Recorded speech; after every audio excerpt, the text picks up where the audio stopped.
Assalamualaikum. Dulu kita udah bahas fukoidan beberapa kali. Yang belum lihat silahkan ngecek lagi videonya. Fukoidan ini jenis polisakarida yang di toko online lumayan banyak juga yang jual. Banyakannya itu diekstrak dari rumput laut atau ganggang coklat tertentu.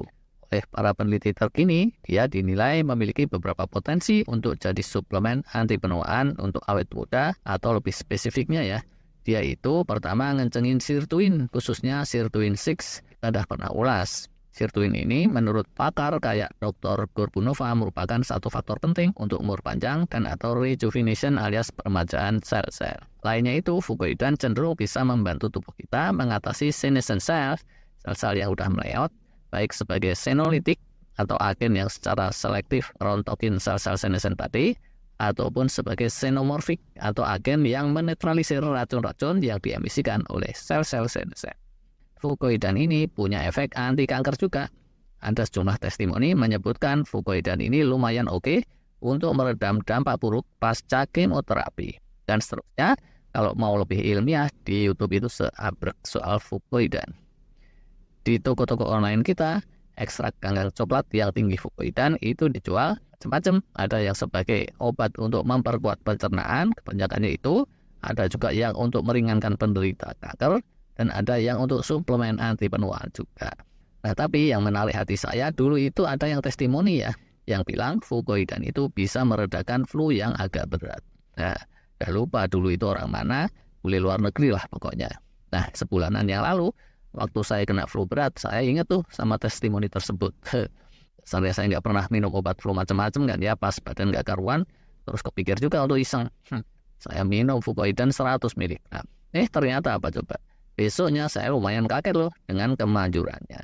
Pengalaman bertahun-tahun, kalau flu berat kayak gitu, itu didiemin aja sembuh kan ya. Tapi biasanya itu sembuhnya berangsur-angsur, hilang belasnya itu bisa 2-3 harian atau kadang lebih sedikit.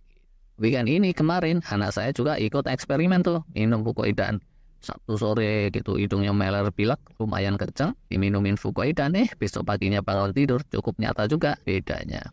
Dia sih kayaknya nggak terlalu convince, nggak terlalu yakin bahwa sembuhnya itu gara-gara fukoidan. Bisa aja sih, masih muda kan ya, umur 20-an. Jadi bagi dia, pilek sembuh sendiri dalam semalam itu memang sering terjadi. Cuma ini saya jadi mikir ya, gimana sih itu logikanya? Kok suplemen kayak fukoidan bisa nyembuhin flu yang menurut saya kemarin itu lumayan berat? Karena sifatnya suplemen, jangan-jangan untuk pencegahan juga bisa kali ya. Salah satu teori ini, kesimpulan saya pribadi, itu karena dengan fukoidan waktu itu tidur saya jadi pules dan kerasa amat berkualitas. Sebagai kontrasnya ya, biasanya tuh ya kalau sedang nggak enak badan, tidur pun itu jadi terasa kurang pules sih kalau saya. Nah, jadi bisa aja si fukoidan itu fungsinya cuma meningkatkan kualitas tidur, tapi yang beneran bikin sembuh itu si tidur pulesnya. Sedikit catatan, kemarin itu saya minum fukoidan 100 mg dan nggak minum obat flu, nggak minum vitamin, nggak minum suplemen lain apapun juga. Logika penyembuhannya kayak gini ya, mirip ini sebenarnya dengan kerokan atau pakai obat paracetamol, acetaminophen, ibuprofen. Dia tuh nggak nyembuhin apapun, tapi dia bikin kita jadi nyaman. Terus dengan kenyamanan itu, tidur kita jadi pules. Nah, tidur pules itulah yang sejatinya jadi sumber healing yang maknyus. Akan tetapi, di sini ada perbedaan mendasar. Untuk orang tertentu kayak saya, paracetamol dan sejenisnya itu nggak cocok. Dan karena itu udah bertahun-tahun, kalau batuk, pilek, flu, pantang bagi saya untuk minum paracetamol. Paracetamol itu untuk obat sakit gigi gitu. Pertimbangannya tuh antara lain ini ya. Pertama, dia cenderung bikin perut iritasi. Nyembuhin enggak, tapi setelahnya nanti saya bisa kena mual, kayak kumat mah gitu, dan mesti disembuhin pakai antacid itu berhari-hari. Keduanya, no. Efek nyaman benerannya itu yang dia munculin cuma sebentar, paling 2 jam atau sekitar itu. Jadi kalau kepaksanya ya, bisa untuk supaya lancar ujian atau mesti presentasi penting, bisa dijadiin doping.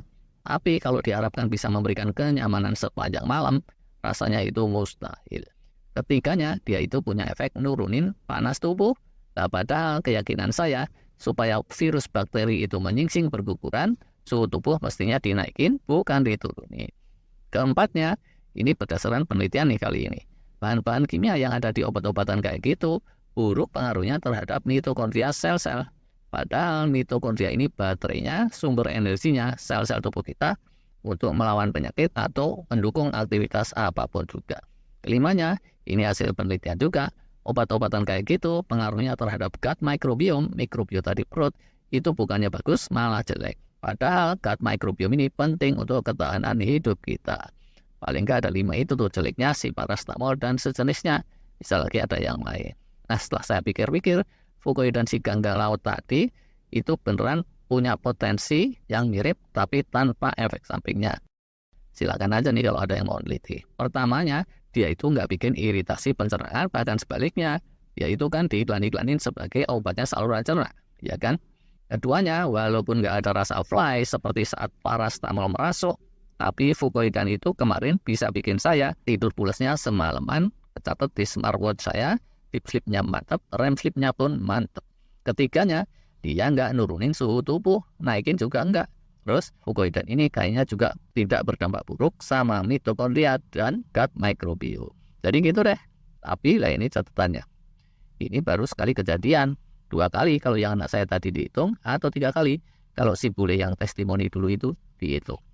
Mestinya secara statistik ini kelasnya masih amatiran dan perlu ada lagi penelitian-penelitian yang lebih ilmiah dan sahih. Tapi untuk melengkapi ya, yuk kita lihat gimana sih menurut orang-orang yang dagang Fukoidan di online. Kayak gini nih antara lain promonya. Yang satu ini bilang Fukoidan memperkuat daya imun dan punya khasiat antioksidan. Tuh. Terus yang satu lagi bilangnya dia meredam inflammation atau peradangan, mencegah penggumpalan darah, nurunin tensi. Tuh. Kalau yang lain-lain lagi ya tadi itu merek Indonesia kebanyakannya untuk memperkuat saluran cerna. Terus kalau yang merek luar ada yang dipromosikan untuk anti penuaan, untuk suplemen awet muda, dan ada yang dipromosikan untuk anti kanker. Ini saya nggak promo apapun, jadi maaf aja tidak menyebut merek. Dulu tapi ya saya ada silap dikit tuh. Saya bilang yang merek-merek Indonesia jauh murah, cuma sekitaran 50-70 ribuan, yaitu yang untuk saluran cerna, sedangkan yang merek luaran itu mahal-mahal, ratusan ribu sampai ada yang mendekati 1,5 juta.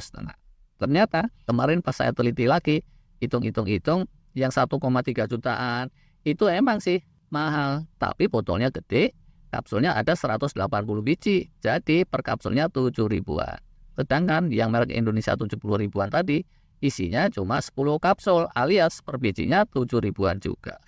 Jadi beda tipis. Saya yang salah, mohon maaf atas kekeliruan yang lalu dan mohon maklum atas ralat yang kali ini. Oke nih, jadi kayak gitu tuh ulasan kali ini. Bagi saya kalau ini lebih kebukti lagi besok-besoknya, ini serasa saya nemu jamu baru, suplemen baru bisa diandalkan untuk bikin tidur jadi lebih pulas, padahal dengan tidur pulas, healing harian jadi lebih kenceng. Para penonton dan subscriber sekalian, kalau mau ikut nyoba-nyoba, terus nanti ternyata nggak manjur, ya maaf. Lawang namanya ini pendapat amatiran kan ya. Tapi kalau ternyata manjur, widih, boleh juga tuh. Kalau mau komen-komen di kanal kita. Terima kasih.